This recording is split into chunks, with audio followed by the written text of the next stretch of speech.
Welcome in, everybody, to another edition of Major Push Wrestling, where we give wrestling the major push that it deserves.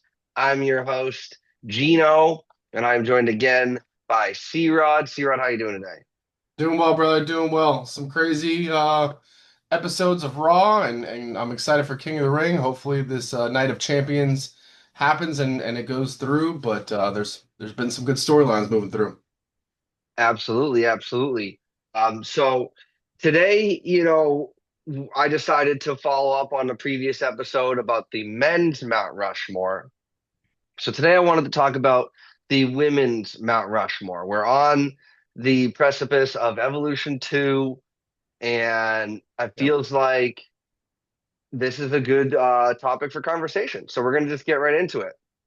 So obviously, Mount Rushmore, everybody's standard or definition of what qualifies somebody to be a Mount Rushmore wrestler is different. We're not here to argue that. We're just here to kind of give our thoughts on who we think belongs up there. Last time when we did the men's, we had a similar but then different list. And that's the beauty of this. That's the beauty of art. That's the beauty of wrestling is that we can have different opinions and then still high five each other, go to the shows together, and have a good time. So I'm really looking forward to hearing what you have to say about this. So I'm going to get right into it. Um, you said before the stream started that this is kind of a tough one, right? Yep. There's not as much of a clear path or a clear answer to this one as there was with the men's. But even though the men's is kind of a more clear cut path, we still differed in answer. So I am really looking forward to this. And the Yep. question then would go out to you guys watching live or on demand. Who do you think or who do you have as your Mount Rushmore top four women in wrestling history? So I'm going to start off. The first two spots have, for me, have been the same for like the last 15, 20 years. I don't know if that will change in the future, but for right now, the in no particular order, the two spots are taken up, have been taken up on my Mount Rushmore are Lita and Trish Stratus. They were the first two women to headline a Monday Night Raw or any WWE event. They main evented the first ever one, and that's a big accomplishment. And that speaks to the quality of the product that they were putting out. Trish Stratus was brought in just to be TNA, right? The TNA in Test and Albert. And she was a fitness model. That was kind of WWE's mold back then, was to just get fitness models and see if you could train them to be WWE. And she took that ball and ran with it. Her moves, Stratisfaction, and the way she moved in the ring, the way she could go top rope, she could do the ground and pound, she could talk on the mic. She was actually my runner up for best microphone skills of a woman. I went with Alexa Bliss. But as far as Mount Rushmore is concerned, the amount of work that she put in, the path that she paved for these other women, she deserves that spot. And Lita was kind of her Stone Cold to the Rock. Lita was Yep. kind of her antithesis. She was also very beautiful. She was that different look, kind of had the punk rock 90s, early 2000s look that people were very much into back then. Obviously, Trish is the tried and true standard of the blonde hair, bombshell, never is going to go out of style. We had Trish not as often as we had Lita. Lita was involved in those storylines with Matt and Edge. Lita was involved in the Kane stuff. So Lita, after she main evented, took that ball and ran with it and really reinvented herself as not just that third wheel. Again, they kind of both started as third wheels in a tag team. So their ability to come out of that, be singles champions, and be the standard bearer for excellence in the women's division, Divas division, back to the women's division is not lost on me. And they were my two favorites growing up. So they are my one and two in no particular order, but they're going to have those first two spots. Yep. Now, this is where it gets tricky. You've got people that predate them that could absolutely have a spot on this list, and you've got women that are have come after them that are still active participants in the industry, and they've got a lot more that they can do. I'm going to have to say you have to put one of the four horsewomen on this list, and my pick is going to be Charlotte Flair. I just feel like, regardless of her nepotism, regardless of any of that, she's a badass. She's great on the mic. She's great in the ring. She does have that pedigree that brings more gravitas to her character and to herself in general. Yep. She didn't even want to be a wrestler. Her brother passed away and she picked up his dream and did that. I think that a lot can be said about that. I know she gets some flack now and gets some hate now, but so was Cena for, 10 years ago. And, all those people, you know, kind of history isn't kind to those people. And Cena wasn't kind to what they were doing to him. And I feel like Charlotte Flair is following a very similar path to that. She's got like all those titles, yeah, and I know that it's scripted and all that stuff, but at the end of the day, a company's not going to give their major scrap to you unless they believe that you can do something with it. And it's not just like AEW where you just hold the strap and whatever, whatever. No, we're talking about WWE style champions where you go on the morning shows, you do the interviews, you're in the public eye more frequently. And that, we're not going to talk about AEW, but that's something that I think AEW is missing from its women wrestlers. Now, this fourth spot is tricky for me because there are so many women that could have that spot. I don't want to say too many names because I want to see what you have to say before we go into kind of our honorable mentions, the people that almost made our list. But for right now, I would have to say Rhea Ripley takes that fourth spot for me. She's still got a lot more to do, but she's the most over woman in the company right now. She has, dare I say, reinvented women's wrestling to be both having that sex appeal and that romanticism storylines like she's been doing with Dom and that badassery. So she's almost like Trish and Lita combined, right? And she's won her championship. She's great in the ring. She's great on the mic. Absolutely fantastic on the mic. And she is very much deserving of that spot. Like, could this change? Could somebody else overtake her depending on what your list is? Again, I'm not going to name the names right now, but I feel like Rhea is deserving of a spot even this early in her career. So again, my list is Trish Stratus, Lita, Charlotte Flair, and last but not least, Rhea Ripley. So I'm interested to hear what you have to say, C Rod. Who makes your Mount Rushmore? Give us a little breakdown about why each person got there. Floor is yours. Yeah, yeah. So first off, great list. It's I agree with a lot of things you said, which makes this very hard. And I did say that before. We talked about there's just so many names that you could put on the Mount Rushmore for men.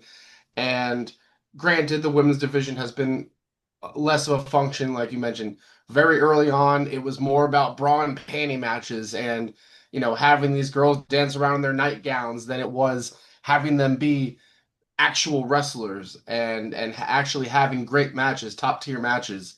So when I think about my Mount Rushmore and we kind of covered this on the men's Mount Rushmore, I watched a very segmented era. It was the Attitude Era. I had a lot of years in between till I pick up now. So I'm not going to put Liv and Stephanie Vaquer and Rhea Ripley or any of them. Although you did it, I'm not going to put them on here because Okay. actually Rhea Ripley would have been, she is my honorable mention. I know we'll get there. So it's really funny you say that.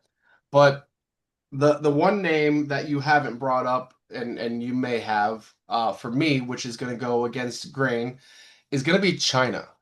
I think that China deserves to be, when we talk about the men's, right? We talk about industry changers. We talk about Hulk Hogan, industry changer. For China, I think she was one of the first industry changers, even though it didn't go so well, because she was one of the first women to have an intergender match, right? Even though, even I don't know when the last time you went back and watched some of these matches were for her, but it was just a different time. She was physically fit to where, you look at Trish, you look at Stacy Keibler, you look at Lita. They're like, man, one of the male wrestlers could beat them down without even thinking about it. But then here's China, who's like, man, she could probably hold her own against these men. And you know, even though it was short-lived and I don't think it was that well received, I still think for the era that it was and for the things that she did, she still holds a lot of weight. I know that she was a locker room presence. People still talk and love about China all the time. I know Triple H does and the DX guys and everything. So, that's one of my differentiators from your list is going to be China, just because of what she did so early on. Hmm. And again, it's just kind of the era that I watched. I didn't, by the time we saw May, she was giving birth to a hand and getting slammed through the tables by the Dudleys, and it was kind of out there. So for number two and three for me, much like yourself, is going to be Trish and Lita. Hand in hand, they were a tandem. They were rivals, they were partners. They got involved in storylines. They're still best friends. They both still wrestle. They both still show up for the program. And granted, Lita not as much as Trish has, but when growing up as a kid, everything in my room was Trish Stratus. Pictures, posters, WWF Diva magazines. She was the one for me, and not only because of the way she looked, but like you said, she was good on the mic, and she had some good matches. Like she got much better as her career went on, and I think you kind of play up to your competition. So as the women's division started to progress into real wrestling, I think Trish also kind of took her game to the next level with that. And the Hardy Boys, Lita by their side, was always rooting for her, and she's somebody that I put kind of right there with Trish, 1A, 1B. Now, I would love to go a different route. I wouldn't put somebody. I don't like the Bellas. I wouldn't put the Bellas here. Uh, you could throw Becky Lynch in, but as much as I dislike her, my number four was and is also Charlotte Flair. So, I mean, three same exact women that you picked. I would have loved for it to be a differentiator, but when you think about her prestige, when you think about her legacy, I can't stand her, but she is one of the most decorated women in the division. Now, like you said, whether that's just because of her name, her push, whatever it might be, it's scripted. She gets the titles this many times.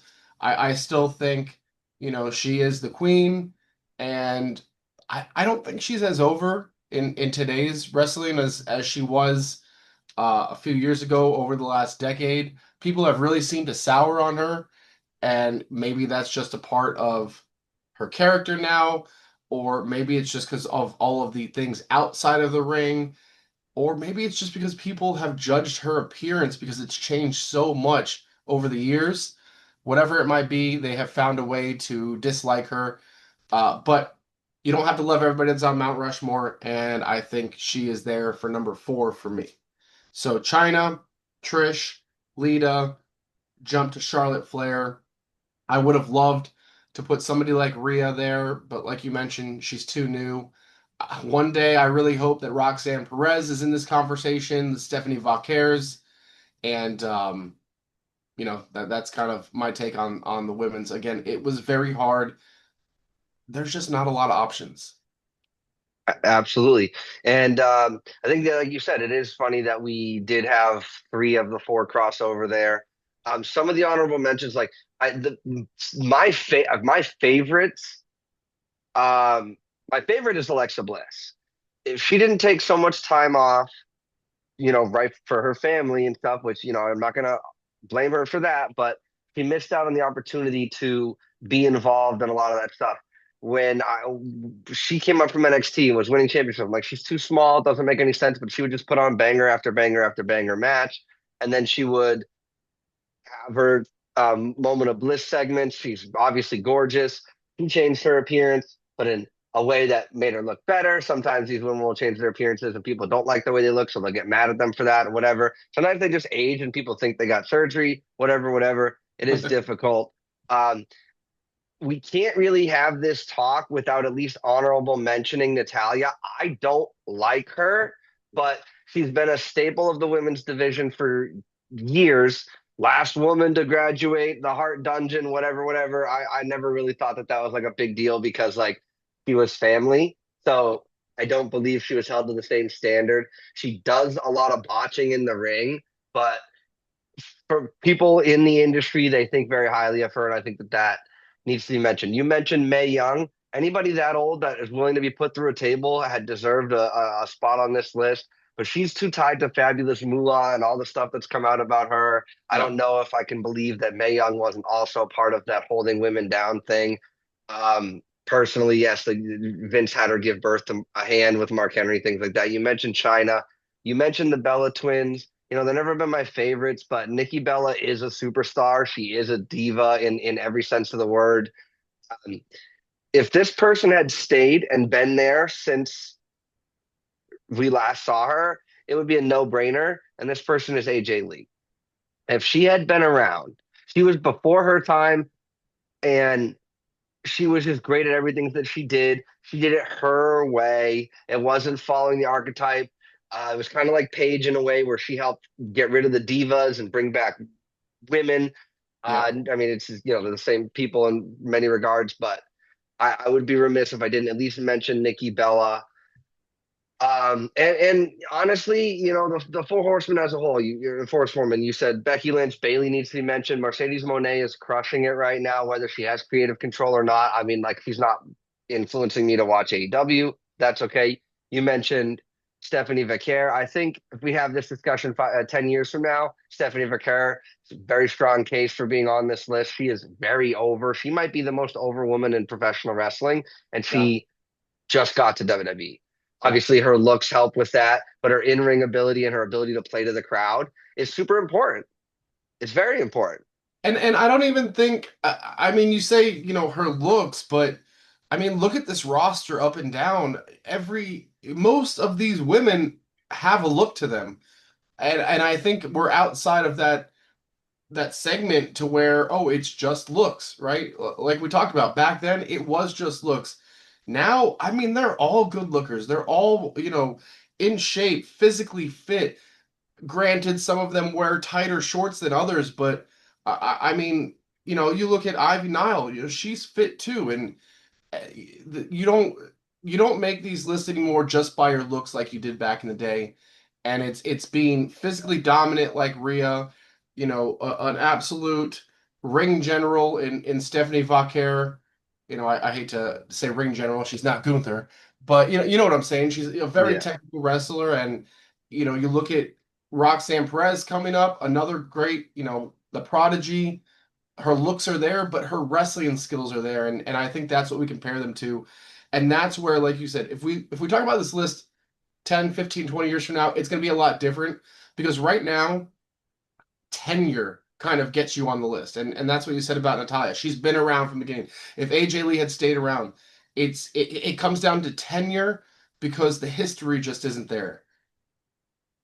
exactly. And you know, our men's list, we both had Stone Cold on it, and he wasn't around for the longest amount of time, but the impact that he had, Yeah. right? That's why AJ Lee and Alexa even got honorable mentions because of the impact that they had when they were at their heyday. You also mentioned Roxanne. I didn't want to let that go unnoticed. But if we were picking like favorites versus Mount Rushmore, I think my list is completely different, maybe except for Rhea. I think I'm Stephanie Vaquer. I think I'm Rhea. Bianca Belair is one of my favorites. And Alexa, I mean, they're just not doing a lot with her. And when she moved from her goddess gimmick to this stuff, I get it. She misses Bray and whatever. And Liv, honestly, if we talk, you know, she would be Mount Rushmore of like the last 5 years. So Yeah. I think Nia Jax has a case to be made for being on that list too. Karma, you know, I like a big monster heel, whether they're a man or a woman, right? So if they could pull trigger on Jade being heel, I hope that she stays a face. But there's a lot, and that's why I think we both kind of came in feeling like our list could be completely different, but they ended up being very similar. You could have mentioned Sunny, you could have mentioned Sable, we could have Oh, mentioned oh, whatever Vachon, Lucha Vachon or whatever. So We could have had a lot of those people on the list as well. Tony Storm is doing her thing as well. Mariah May before she switched to NXT. Julia, all of the WWE is very healthy with young women who are talented in the ring and not just like we were talking about, kind of good looking. How about this Um, one? How about Stephanie McMahon? Where does she fall? well, uh, being the boss's daughter, she's been a part of a lot of really good storyline stuff. Most of her stuff in the ring, for me, isn't about her in-ring ability. It's about her ability to tell a story. But I don't look at her as a wrestler, and I'd No. almost feel like that would be like putting Vince McMahon on a Mount Rushmore for the men's wrestlers. It's just it kind of feels, but I wasn't thinking of her because of that, Right. right? So that, but she was the storyline with the Undertaker. The storyline she helped with Ronda Rousey and that whole thing when she had the WrestleMania stuff, coming out with Triple H on the during his entrance, doing all that stuff. The Chris Jericho stuff when he would insult her. I mean, she's part of a lot of memorable stuff, and that's what it takes to kind of be a Mount Rushmore. Not only are you good in the ring, and whether you're a man or a woman, like you do kind of have to be good looking. It is an entertainment product that we watch with our eyes. So that does kind of play a role. Like, you know, you're nobody's going to be bringing up Jazz, but she was great, or a Molly Holly and stuff, probably because they I was weren't thinking as Molly Holly. I'm just kidding. they did a lot of great stuff, but people aren't associating it. I mean, oh God, Victoria, like there are so Tori Wilson was a bit, she wasn't the best in the ring. But those types of things, like we are obviously taking more into account than just looks. Obviously, you would have put four lives if you could have, but we were taking a 10-year wrestling experience, good looks, ability to work the mic, work the crowd, all into factor. And that was what I was hoping for. Obviously, started off this conversation saying everybody's Mount Rushmore and the qualifications are different, but it seems like we held the women to the same standard we held the men to. And I like that and I appreciate that. So Yeah. do you have any final thoughts as to your Mount Rushmore or anything before we go home? Another honorable mention we didn't discuss, I think, is Chelsea Green. I love Chelsea Green. Her matches are great. She's great on the mic, and she's somebody that I like to watch on a weekly basis. I hate that she had to drop the title, but she's very entertaining, and I hope one day she gets it back. So that's kind of my end to the button here. I'm very excited for Evolution to showcase all of these women and the strength that it is. But Chelsea Green is another honorable mention for me. She's very entertaining. I was definitely thinking about her as well. Just feels like she's got so many more years in front of her than she does behind her. So I was like, okay, well, we'll see how that plays out. But I, she did comment on saying, "Oh, I would love to just be the Miz of women's wrestling," right? Yeah. Which two-time WWE champion, smoke show of a partner, a beautiful family, starring in movies and TV shows and hosting reality shows. I mean, that's a good Do, life. The Miz doing has all right. arguably lived the life of every wrestling fan would want to aspire to. Right. Like, so there's nothing wrong with that, but I do feel like the people on this list have to have held the women's championship or the Divas title at least once because that shows the company is behind them. I do agree with you about Chelsea. She's going to drop the strap, but they're doing what they can to help improve Zelina Vega, even though her theme song sounds exactly like SmackDown's song. So I can't tell if she's in the ring or if SmackDown's just coming back from commercial. So that's a little difficult. But yeah, so that was C Rod's list. China, Trish Stratus, Lita, and Charlotte Flair. My list was Trish Stratus, Lita, Charlotte Flair, and Rhea Ripley. Whatever you guys think, comment in the comment section below. Let us know. Do you agree with us? Do you disagree with us? Is your list completely different? Is your list exactly the same? We look forward to seeing all those comments. And yeah, guys, as always, we'll catch you on the next one. Bye bye.